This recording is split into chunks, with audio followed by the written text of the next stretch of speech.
Hey, everybody. Before we begin today's episode, I just want to say what a great pleasure it's been doing the podcast since January of 2021. I really enjoy interviewing people and getting to know the Valheim community more. However, Valheim is kind of a small niche, and because of that, YouTube only pays about $17 per episode on average. Imagine working 6 hours on a project and only getting $17 for it. Yeah, it's not ideal. So I've created a bunch of new Podheim Patreon levels that you can consider joining to support me so I can continue to do the podcast. You can choose any level starting from $2.99 per month and up. And because I know some of you have much more you can contribute, or even tiers going up as high as $500. Now, you can support me at any level and you get access to full podcast episodes, as well as a special Discord role and access to a private Podheim Discord channel where you can discuss all things Valheim and Podheim. Most episodes usually run between 1 and 2 hours, but from now on, I'll only be uploading the first 15 minutes as a preview for non-supporters. I hope you enjoy the preview for this week's episode, and I hope you consider supporting me as well. Thank you.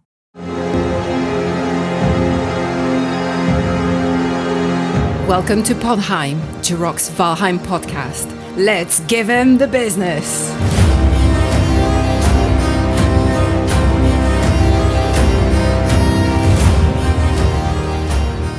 Hey everybody, today is January 31st, 2023. I'm your host, Jiroc the Viking, and joining me today are my fellow Vikings, Viking Kondo. Hi everyone, welcome from Australia. We Yay, also, Kondo. Yeah, yay Kondo. We also have Shield Maiden Morning Darkness. Oh, I like my new background. Yeah. It's the Asgard build. And joining us for the first time is one of the newer modders to start making mods for Valheim, Viking Therzie. Welcome to the podcast. Hey, thank you very much. Yay. So good to have you, Therzie. I've been working with modders for quite a long time, and when I saw your mods come out, Kondo said, "Hey, you really got to check out this guy's mods. He's putting in, some real effort here." And I went over, what impressed me, Therzie, I'll just say first off, was the graphic design and the layout of your information on Thunderstore. Like, to me, that's an instant flag of, look, this person is really putting in time to organize and present his mods. So there's a lot of care I can see just in the presentation. I thought, oh, I bet the mods are pretty good too. And that's what I found. I found the mods to be pretty fun. So let's start by asking you first off, what part of the world are you from? All right, I hail from the Netherlands, the country that's actually underwater. I'm 31 years old, and Valheim is the first game that I ever started modding. Nice. Oh, nice. And so that your name Therzie, where does that come from? Do you use that for your character names in the game? Do you is it just like this online alias? How did you come up with that name? It's actually hailing back from the World of Warcraft days, like when it all started. I had to come up with a character name, so I created this orc, called him Therzie, and the name Therzie basically came from that, and that stuck, and people started calling me that, and I took that as my online alias. Yeah, pretty much like that. Oh, nice. Yeah. It's, a lot of people seem like this in some game they've picked a name for a game and then they just get to be known by that name, and so they just run with it. That's usually how it goes. You kind of develop the name on the way. Yeah. Well, you said you're from the Netherlands. Were you born there, or did you move there at some point in your life? Have you been there the whole time? Yeah, I'm a true Dutchman. I've been around the world with my jobs, but no, I come from the Netherlands and live in the countryside there now. Okay, great. And I'll turn it over to Kondo to ask the next question. Oh, just so what was the previous game that you played, the first one? Like before Valheim, or like? Oh, the one that you said before that you were you first got your name from. Oh, yeah, World of Warcraft. So like the first 3 games. Yeah. Was that one of your favorite games, or did you have any other games that you enjoyed until now? From that point until now. I'd say I'm a pretty hardcore Blizzard fanboy. When it Blizzard. when it comes to like the good games. So basically, before Activision stepped in, all those games before that, I've played them to death since childhood. Yeah, the games that I also touched were like MOBAs, Dota, League of Legends, all that sort of stuff, but mainly keeping it in the RPG spirit. So World of Warcraft, Dungeons and Dragons, that sort of stuff. Yes. Well, so those are not survival games, and Valheim is a survival game. Have you ever played a survival game before Valheim? I did try some games like Rust and Ark Survival Evolved, but it just, I don't know, it didn't really stuck with me. And when Valheim came out, I wasn't really familiar with the scene, but it really got to me like from the first go. So, yeah. Yeah. So how did you discover Valheim?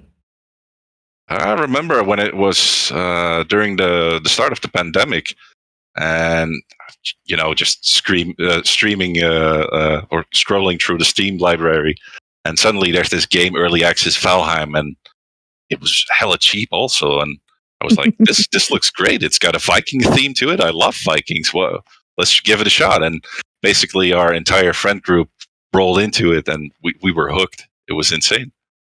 Nice. Yeah. It's so would you say that a friend pulled you in, or did you saw it on Steam? Is that it got advertised to you somewhere and that's when you checked it out? Yeah, basically, I think it was Steam sale or something. I can't remember exactly. It was during that time, like you open Steam and they got those headlines like with new games, and it was there. And I was the first one to pull it up, and yeah, got everyone hooked. And yeah, that was it. Nice. Still here. And so you're still here, but are your friends that you pulled into the game, did they, was it short-lived for them? Are some of them still playing? They're actually waiting for me to finish up another server. It's basically I've been playing and testing a lot with them, and to me it's like a constant engagement because I want to improve my work and all that. But for them, it's just a game that they're playing, so they come and go. Yeah. Well, yeah, being a modder, I mean, you're sort of like I'm in the same way in that I'm creating I have servers. I'm trying to create content for the players, whether it be through events or building interesting locations for them to explore, or adding certain mods to the game. Like you're doing the same thing. You're trying to create. So like I'm always engaged with the game, even if I'm not like there playing it. I still am doing all these other things associated with it. But let's talk a little bit about the mods that you have out. You have 2 mods, right? I do. I got 2 mods right now. One of them is Warfare, which is basically a content expansion that fills all the weapon gaps in the game. And it extends up to the last 2 biomes. And the other one is basically the monsters that are added that make it the perfect mix. So you got new materials to grind from these new monsters that you can craft new weapons with. That's the concept, and I'm far from done. I got so much more planned.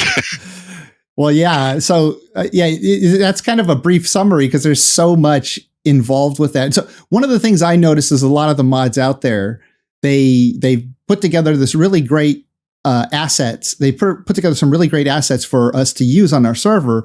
But as Kondo can tell you, we have to go through and sort of rebalance all of them to fit Valheim. They're not really balanced for the progression of the game up to Mistlands and then maybe beyond to the other 2 biomes. They're sort of just like, here they are. Here's a template. Now you go and balance it. So now every server owner has to rebalance every single mod. It's just like all this work being done over and over and over again. But if one person, the modder, balance that for the game progression, the natural game progression, then all the server owners wouldn't have to rebalance everything over again. And I know some of them do try to do some balancing, but not all of them do. But so that's one of the things I really appreciated with what you're doing over there. Was that something that you really wanted to set out to do, was like not just add this content, but make sure that it fit the progression of the game, so it filled in, the niche? Yeah, 100%. The whole idea was that I wanted my work to be plug and play for the user. So I've been in your chair. I've also modded servers and got into arguments with modders like, why is this so unbalanced? Yeah. Like the constant frustration that every update can bring in something broken, Yeah. And I didn't want that. I wanted my work to just fit in perfectly in the theme, but also look at how Valheim balanced their stuff. Basically made it follow their logic and progression. Yeah, that's one of the things that when I first looked at the mod, and you had the warfare set up to do your first biomes, your meadows, swamp, mountains, plains, and then once you moved into Ashlands and Deep North, they also had crafting stations that you were locked behind the previous biome to then get to the next biome. And then looking at some of the weapon stats, they were also in line with Valheim's progression, where they went stepped up through the biomes as well. So, yes, it's actually I was kind of waiting with the last bits of balance because Mistlands was not released by then, and it was really frustrating because I had everything calculated how they progressed, and then suddenly the gap between the plains and the Mistlands is like they did a huge leap in stats. So suddenly I had to change everything. So instead of a gradual increase, they jumped further ahead in the power of the weapons and armor than you thought.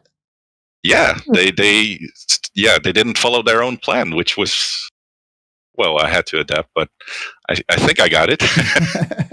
So you originally, before they released Mistlands, you looked at the progression from each biome up to the plains, and then you sort of calculated what the next progression should be, but they defied their own progression and they made it more powerful. Is that what you're saying? Yeah, that's exactly what I'm saying. Interesting. Now, is that because of the magic that was added, or was it just all the weapons and armor also? Well, this is the theory I have behind it. When it first got released, it was a lot harder. Like, I think the monsters had a lot of HP, but also their damage was pretty insane compared to what it is right now. So they kind of boosted the values on damage and all that to match the health pools that they gave the monsters. That's what I think. Because if you look at the stats, for example, normally one tier would jump 20 damage on a weapon, so you have a black metal version, and then the next step would be 20 damage extra. But instead of 20, they did a leap of 50 damage. Oh, wow, that's more than double. Yeah. Well, that sort of explained some of the early frustration when Mistlands first came out, because a lot of people were saying, "Oh my gosh, this is so hard. I have full plains gear and I'm going into the Mistlands and I'm getting my butt kicked." Right? Yeah. At the same time, I also heard from a lot of people that it finally brought the challenge that they were looking for. So. Yes. Yeah. I do think that vanilla Valheim up through the plains is a little too easy, especially with the exploits that you can do in the game. Basically, with terrain and getting on top of rocks. It's like you can jump on the rock, but the creature can't climb the rock or get to you, right? Yeah. Now it can. It's not balanced at all when you look at it, but yeah, I can't say my monsters are 100% gonna kick your ass. I mean, you can also exploit those, Oh, sure. It's hard. with the mechanics of the terrain and the game and the way things move around, unless like the creature can like jump vertically and or fly, and if you need a new gaming PC or laptop, check out Zydax Computers. I own one and I absolutely love it. And they offer a lifetime desktop parts and labor warranty. Can't get better than that. Just use my link, jiroctheviking.com/Zydax.